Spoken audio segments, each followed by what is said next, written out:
তো শুভ দুপুর বন্ধুরা, দেখো আমি আজকে দুপুরে মেনু কি করেছি। এখানে কাতল মাছের পেটি আছে, আলু দিয়ে করেছি।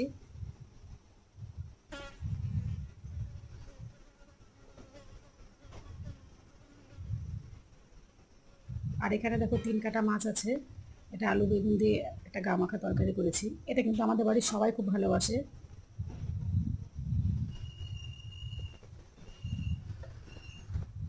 তোমাদের কেমন লাগে অবশ্যই বলবে 3 কাটা মাছ। আর এই দেখো এখানে আমি করলা ভাজবো।